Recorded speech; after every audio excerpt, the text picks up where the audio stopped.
మొండిగా ఉన్న పిల్లల్ని మామూలుగా మార్చాలి, కొంచెం వాళ్ళు మనం చెప్పింది వినాలి అని అంటే కనుక ఏ విధమైన స్టెప్స్ ఫాలో అవ్వాలి అని అంటారు? ఎందుకంటే నార్మల్గా ఇద్దరు పిల్లలు ఉన్నారు అంటే ఒకళ్ళు మంచికి చెప్తే వినేస్తారు, పెద్ద టాస్క్ అనిపించదు. కానీ ఈ మొండి పిల్లలు ఏంటంటే ప్రతి దానికి ఆ మొండి చేస్తేనే వీళ్ళు మనకి ఏదో చేస్తారు, మన మాట వింటారు అన్న దానికి వస్తారు. వాళ్ళని మామూలుగా మార్చాలి అంటే ఎలా అంటారు? ఫస్ట్ మనల్ని మనం చేంజ్ చేసుకోవాలి వాళ్ళు హ్యాండిల్ చేసే విధానంలో. ఫస్ట్ ఎందుకంటే ఈ పద్ధతి, ఈ బిలీఫ్ ఎందుకు మొదలవుతుందో ముఖ్యంగా మనం చిన్న వాళ్ళలో, యంగర్ సిబ్లింగ్లో చూస్తాం, ఎల్డర్లో చూడం, పెద్దవాళ్ళలో చూడం. చిన్నపిల్లలు ఎవరైతే ఉంటారో రెండోసారి పుట్టిన వాళ్ళు కొంచెం అధికంగా చూస్తూ ఉంటాం. ఎందుకంటే ఇక్కడ పేరెంట్స్ ముఖ్యంగా చేసే తప్పు ఏంటి అంటే ఎస్ అని చెప్తే ఎస్, నో అని చెప్తే నో. కానీ వీళ్ళు ఏం చేస్తారంటే పెద్దోడు అయ్యాడు కదా, వీడు చిన్న పిల్లోడు కదా, వీడిని చిన్నగా ఆలోచించి వాడి ఏజ్లో పెద్దోడికి ఎలా అయితే ఉన్నారో అలా ఉండరనమాట. వీడు చిన్న పిల్లోడు కదా పోనీలే అని చెప్పేసి నో అని చెప్పిన తర్వాత కూడా ఎస్ అంటారు.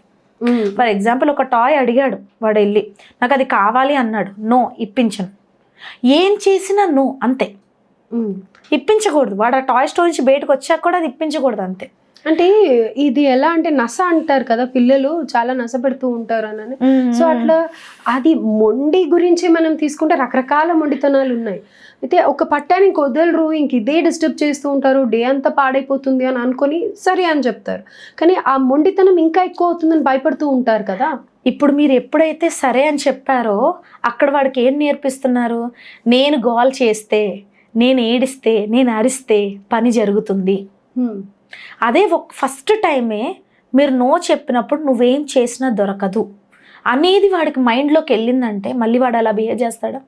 చేయడు, రాదు.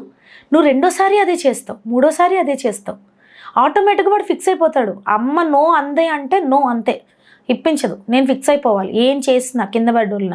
సో వాడు నార్మల్ అయిపోతాడు, ఇంక మళ్ళీ స్టబర్నెస్ చూపించాడు. లేదు నేను నో చెప్పాను, బయటకు వస్తా, అబ్బా నలుగురిలో ఏమనుకుంటారో, నలుగురు చూస్తున్నారు, వీడి ఏడుపుకి గోల్ వదిలిపోయిద్ది, ఎంతో కొంతలే అని చెప్పేసి ఇచ్చామనుకోండి, వాడు అదే బిహేవియర్ క్యారీ అవుట్ చేస్తాడు. ఓకే. సో ఫస్ట్ వాడు నలుగురిలో ఉన్న ఎవరు ఎక్కడున్నా సరే, నలుగురు ఉన్నా లేకున్నా అమ్మ నో అందంటే నో, అది వాడి మైండ్లో ముద్రపడాలి. రెండోది స్టబర్న్ నేచర్ ఎందుకు వస్తుందంటే ఎమోషనల్గా ఇన్సెక్యూరిటీ ఫీల్ అవుతారండి పిల్లలు. ఎమోషనల్గా ఇన్సెక్యూరిటీగా ఫీల్ అయినప్పుడే ఈ స్టబర్నెస్ అనేది వస్తుంది. వాళ్ళకి కావాల్సింది అరుపులో లేదా వాళ్ళు అడిగింది ఇచ్చేయటం కాదు, మీ ప్రెజెన్స్ కావాలి వాళ్ళకి. వాళ్ళు చెప్పేది మీరు అర్థం చేసుకుంటున్నారనే నమ్మకం కావాలి. అటెన్షన్ గ్రాప్ చేస్తారు వాళ్ళు, కేవలం అటెన్షన్. పిల్లలు అటెన్షన్ సీకర్స్ చాలా అండి. ఎంత టైం ఇచ్చినా ఇంకా మా పేరెంట్స్ నాతో ఉండాలి అనేది ఉంటుంది. ఈ ఎమోషనల్ ఇన్సెక్యూరిటీ వల్ల వాళ్ళ బిహేవియర్ అలా వెళ్తుంది. సో ఫస్ట్ నువ్వేం జరిగినా అవుతుంది, కొన్నిసార్లు త్వరగా అవుతుంది, కొన్నిసార్లు లేట్గా అవుతుంది. సో ఎమోషనల్గా వాళ్ళు సెక్యూర్గా ఫీల్ అయ్యే విధంగా నువ్వు బిహేవ్ చేయాలి పేరెంట్గా. ఆ బిహేవియర్ చేంజ్ చూసినప్పుడు ఆటోమేటిక్గా పిల్లల్లో స్టబర్నెస్ పోతుంది. ముఖ్యంగా ఈ రెండు ఫాలో అవ్వటం చాలా ఇంపార్టెంట్. ఇంకొకటి ఏంటంటే ముందు పేరెంట్స్కి ఓపిక ఉండాలి. ఇది డీల్ చేయాలి అంటే నలుగురు ఏమనుకుంటారు ఏంటో అని కాదు, వాళ్ళ బిహేవియర్ ఫ్యూచర్లో ఒక సొసైటీని వీళ్ళు క్రియేట్ చేయబోతున్నారు, అది మైండ్లో పెట్టుకోవాలి. ఇదే అలవాటు అయిపోతే రేపు పెద్దయ్యాక ఏదైనా జరగవచ్చు. మొక్క వంగందే మానే వంగదు. సో ఇక్కడ ఉన్నప్పుడే you have to make sure they are in right kind of discipline. Right. ఇక్కడ అంత మొండితనం భరించాలి అంటే తల్లిదండ్రి ఓపిక ఉండాలి. అవును, అర్థం చేసుకోవాలి. అర్థం చేసుకుంటే పిల్లల్ని ఆటోమేటిక్గా ఓపిక వస్తుంది. నాకు పనే భారం అనిపిస్తుంది, వీళ్ళు ఇంకో భారంగా ఉన్నారు అనిపిస్తే ఆ ఓపిక రాదు, వాళ్ళని కరెక్ట్ చేయలేం. రేపు వాళ్ళే సొసైటీలో కదా, వాళ్ళే సొసైటీ క్రియేట్ చేస్తారు ఇన్ఫ్యాక్ట్. సో ఎంతవరకు ఆ తల్లిదండ్రి అంటే ఒక్కొక్క పిల్లలు ఒక్కొక్క రకంగా ఉంటారు. ఏ ఏజ్ వరకు మనకి ఆ ఫ్లెక్సిబిలిటీ ఇవ్వాలి పిల్లలకి అంటారు? వాళ్ళ మొండితనం కానీ లేకపోతే వాళ్ళకి చూపించే అటెన్షన్ కానీ వాళ్ళతో ప్రేమగా ఉండడం కానీ ఏ ఏజ్ వరకు ఉండాలి అని?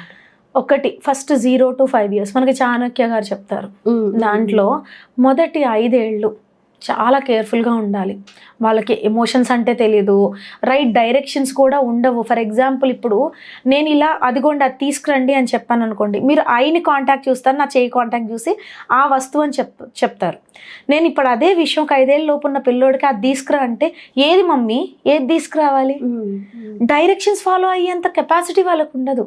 మనం చెప్పే మాట కంప్లీట్ లైన్ని అర్థం చేసుకునే ప్రాసెస్ చేసుకునే విధానం కూడా వాళ్ళకు ఉండదు. సో ఆ టైంలో మనము నువ్వు ఇలా చేయాలి అలా చేయాలి రూల్స్ పెట్టేసి నువ్వు అరిచి గీ పెట్టి ఇలా చేస్తే వాళ్ళకి ఎలాంటి ఇంపాక్ట్ ఉంటుందంటే లైఫ్ అంతా అరుపులే అన్నమాట. సో నేను భయపడాలి, ప్రతిదానికి నేను భయపడాలి, ప్రతిదానికి నేను ఇన్సెక్యూరిటీ ఫీల్ అవ్వాలి తల్లిదండ్రుల విషయంలో అనేది పడుతుంది.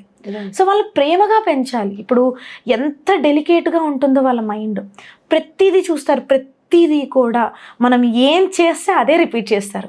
మనం ఏ మాట మాట్లాడితే ఆ మాట 10 సార్లు ఎక్కడో చోట వాడాలని అదే మాట వాడతారు. సో వాళ్ళకి తెలీదు, చెప్పిన అర్థం చేసుకునే అంత శక్తి, మేధాశక్తి వాళ్ళకు ఉండదు.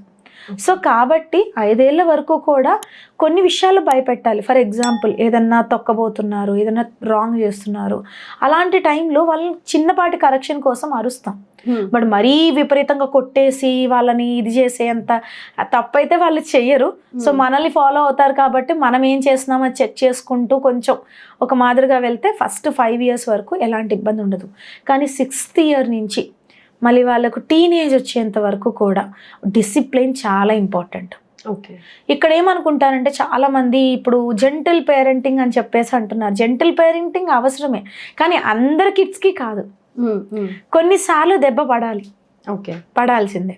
అలా అని ప్రతిదానికి కొట్టకూడదు. దేనికి అవసరం, ఎక్కడ వాళ్ళని డిసిప్లిన్ చేయాలి, ముందు డిసిప్లిన్ చేసే లోపే ఇంకొకటి కూడా పేరెంట్స్ అర్థం చేసుకోవాలి. ఏంటంటే వాళ్ళు ఏం చేస్తున్నారు ఒక కంట కనిపెట్టడం. ఇప్పుడు అంతా స్క్రీన్స్ అయిపోయినాయి, వాడు ఏం చూసి ఇప్పుడు స్క్రీన్ టైం అవాయిడ్ చేయండి అని చెప్తాం. ఎంతో కొంత స్క్రీన్ ఇవ్వాల్సి వస్తుంది డెఫినెట్గా. అలాంటి టైంలో వాడు ఏ కంటెంట్ వాచ్ చేస్తున్నాడు, ఒక అవగాహన ఉండాలి పేరెంట్స్గా. నువ్వు ఏ కంటెంట్ వాచ్ చేస్తున్నాడు పిల్లోడు, ఏని గ్రాప్ చేస్తున్నాడు, లేదా నువ్వే చెప్పు అది కాదు ఇది వాచ్ చెయ్యి, అది తప్పు చూడటం. ఇలా నువ్వు ఒక డీటెయిలింగ్ ఇస్తూ వాడిని పెంచుకుంటూ ఉండాలి. నో అంటే నో. ఇక్కడే ముఖ్యంగా ఆ స్టబర్నెస్ మొదలయ్యేదే 5 ఏళ్ల తర్వాత నుంచి. 5 ఏళ్ల లోపు ఎక్కువ ఉండదు, చాలా తక్కువ చూస్తాం. వెంటనే కరెక్ట్ చేసుకోవచ్చు 5 ఏళ్ల లోపు, కానీ 5 ఏళ్ళు పైబడిన వాళ్ళు స్టబర్నెస్ ఎక్కువైపోయింది. నువ్వు నో ఎక్కువ చెప్పే కొద్దీ వాళ్ళు ఇంకా స్టబర్న్గా అవుతారు. ఇక్కడ నో అని సింపుల్గా చెప్పే బదులుగా ఎక్స్ప్లెయిన్ చేయండి.